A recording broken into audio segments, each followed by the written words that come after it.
Do you need a simple way to create a gift card holder for the inside of your handmade cards? I've got you covered. Let's get crafting. This project is super simple and uses few supplies.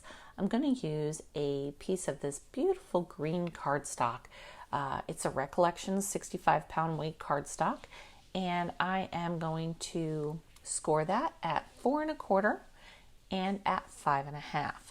That way I have 4 equal panels on my card.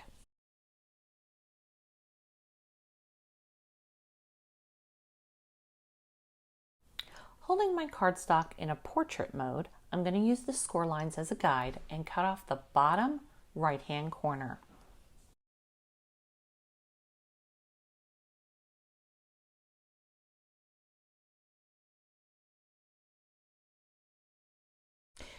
Using a bone folder, fold side to side and give it a good crease. Next, fold the bottom part upward and crease the base. This will ultimately become our gift card holder, but we need to cut it from one angle. So I want the angle to face towards the center, so I'm going to cut from the top left to the bottom right. I'm going to use my Fiskars paper trimmer because I just don't trust myself to cut a straight line, but if you can, by all means go for it, it's easier. I'm going to use the wire inside my paper trimmer as my guide, and I'm going to go from that top left to the bottom right and then just slice off that edge.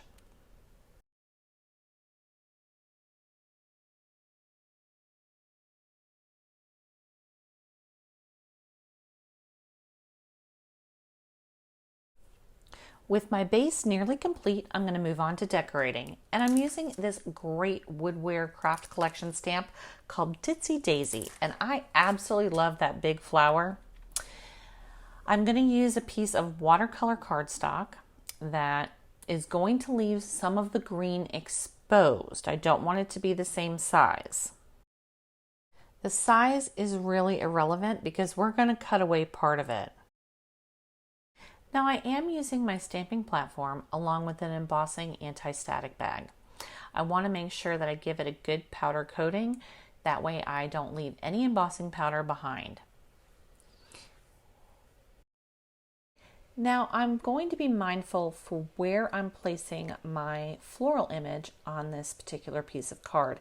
Because I'm going to be cutting the top portion out, I really dislike fussy cutting, so it's got to be a fairly simple, straightforward image for me to even bother with. I'm using VersaFine pigment ink in Onyx Black, and I'm giving it a really good pressure to make sure that I get a good stamped image. I do have a little bit where on the bottom it didn't quite, so that's why a stamping platform is so vitally important. I can go ahead, re-ink and re-stamp and not mess up my image.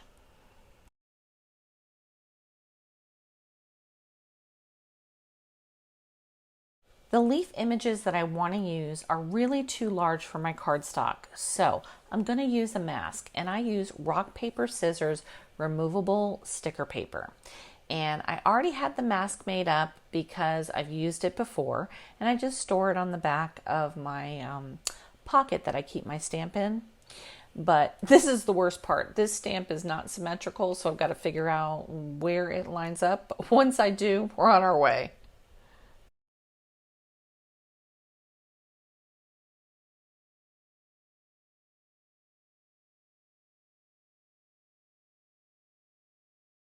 Now this leaf stamp has 5 leaves, but I'm only going to be using 3, and that's why the mask is so important. I don't have to worry about where the ink is on my stamp.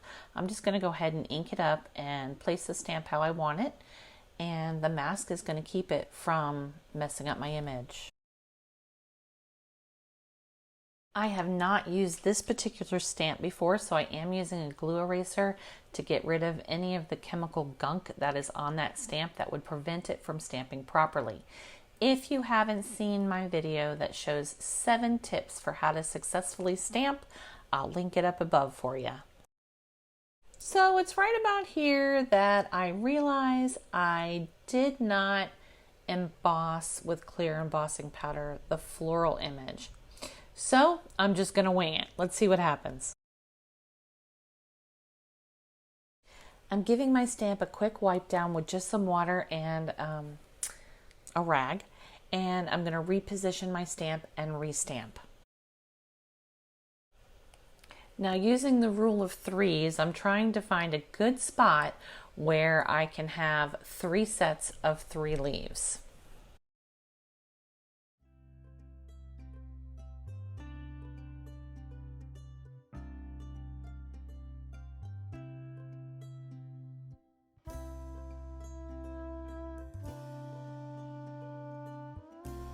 With the stamping complete, I'm going to go ahead and remove that mask. And this is the moment of truth.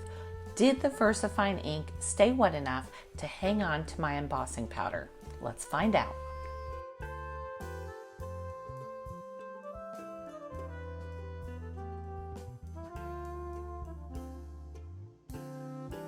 I am absolutely shocked, but the VersaFine totally stayed wet enough to hold on to the embossing powder. Hey y'all, I'm Wendy from Village Card and Craft, and I want to thank you from the bottom of my heart for choosing to spend your valuable time with me. Today, our inspiration comes from Washington, D.C., which if you are outside of the United States, that is our nation's capital. I went on a family vacation there about a week and a half ago, and I think I took about 400 or 500 pictures, so we may have inspiration from there for a long time. But that is the goal of my channel, to show you how to be inspired by the things that you love. For me, they're typically all things Disney, except for when I go on vacation, and then I find lots of inspiration to bring back to you. Today's inspiration comes from the Library of Congress that Thomas Jefferson built around 1785-ish. And the ceiling is absolutely spectacular. This ceiling is all mosaics. It was done in Italy and brought piece by piece here and then reassembled when it got here. So it is truly amazing. And the inspiration that I took from that was color, and that was the yellows and the greens. They really spoke to me. So that's where this card is heading. Let's get back to it. So here's just a couple of pictures from my trip. This is a stunning piece of architecture that is just overwhelming. But this picture is what really did it. The colors spoke to me. The yellows, the alabasters, the greens, and just a little bit of red. So I go ahead and heat emboss my image. It is embossed in clear embossing powder, and you'll see that I have a piece of cardboard that's covered with some foil, and a lot of times I use that. I find that when I'm heat embossing, I don't get as much warping out of my cardstock.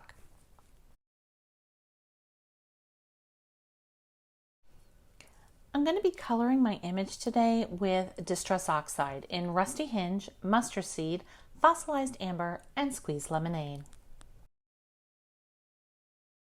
I'm going to be working on my We Are Memory Keepers glass mat, and I'm just going to apply some Squeezed Lemonade along with the water and just do the center. I want the center to be bright.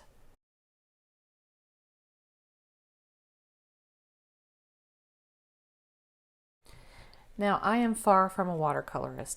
I just do what makes me happy. If these colors don't appeal to you, by all means, choose different color cardstock. Choose different color inks. It doesn't matter. Do whatever makes you feel happy. Yellows make me happy, so that's what I'm doing today.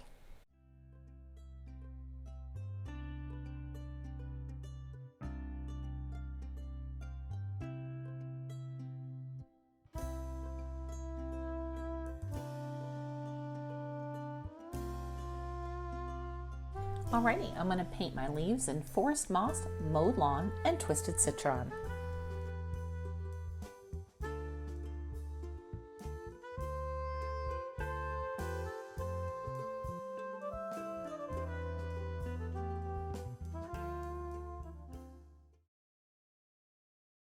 Those of you who have seen my videos in the past know that I really hate to waste product.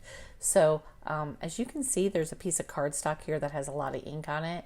And I just blot up old ink and create new backgrounds. And when fancies me, I go ahead and use it to die cut or make a background, whatever, but I try to waste the least amount of supplies that I absolutely can. Now I'm just trying to decide where on the card I want to cut away. So I position the cardstock the way that I think I'm going to like it best, and I'm going to use a ruler to draw a straight line with a pencil. And it doesn't really matter where your lines come from and where they go. I just kind of choose somewhere in the middle of the floral and go out to the edge, and then on the other side as well. Now, as you saw, I actually drew a straight line through and then decided I kind of wanted to make it sort of a V. So I'm going to erase that line ultimately and draw a new one. I thought the V being cut out of the white would add a little bit more interest than just a diagonal line through the card.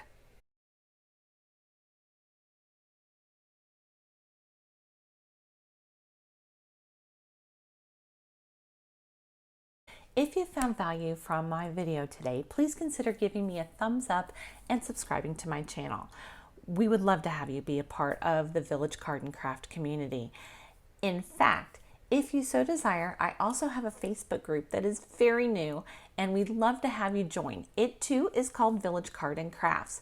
Come over and join us, and when one of my videos inspires you to make something of your own, please feel free to reference the video that you are inspired by and show us your make. We'd love to see it. Using the pencil lines, I'm going to cut out the white part. So I'm only fussy cutting just a little bit of this image and only one of the sets of 3 leaves. That way I don't get so irritated because I really don't like fussy cutting, but it's really going to add some lovely interest to this card. Notice that I've also left just enough white space to stamp a sentiment. Now, I did not choose to stamp sentiments on these cards because I don't know what I'm going to use them for ultimately, but I have lots of options. This could be graduation or finishing the 8th grade. Maybe it's a birthday. Lots of options here. Now I am going ahead and running a black alcohol marker along the edges of my image, not the white part of the card, just the floral and the leaf images, and I'm doing it from the back. That way I don't mess up my image if I happen to slip up.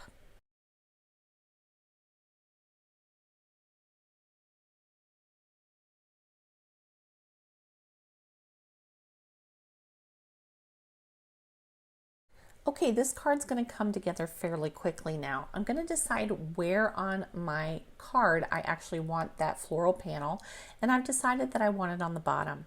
So I am going to use my absolute favorite Bearly Arts Precision Craft Glue to glue that panel down to my card that is green.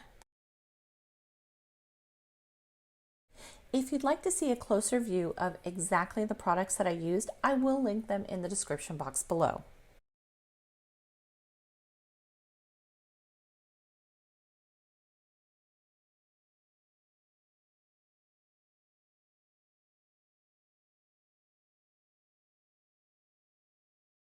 I do use my acrylic blocks as a way of holding down my cardstock when I'm trying to glue something. It just gives it enough time to go ahead and adhere while I clean up. Last but certainly not least, we need to adhere down the little pocket for our gift card holder.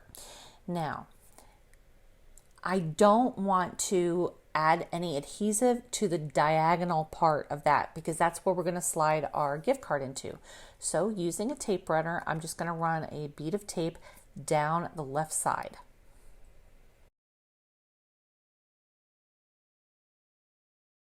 Fold the triangle back up to the top and we have our pocket complete. Now I just need to finish off the inside of my card. I'm going to cut down a piece of white Recollections cardstock down to 5 1/4 by 4, I do believe, but I just want it to be smaller than the inside panel of the card.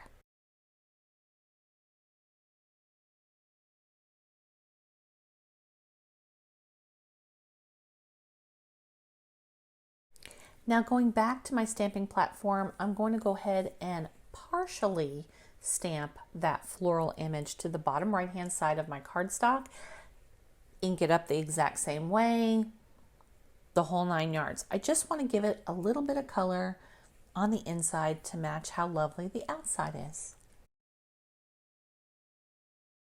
With that part complete, I'm going to go ahead and glue my inside panel to the inside part of my card base.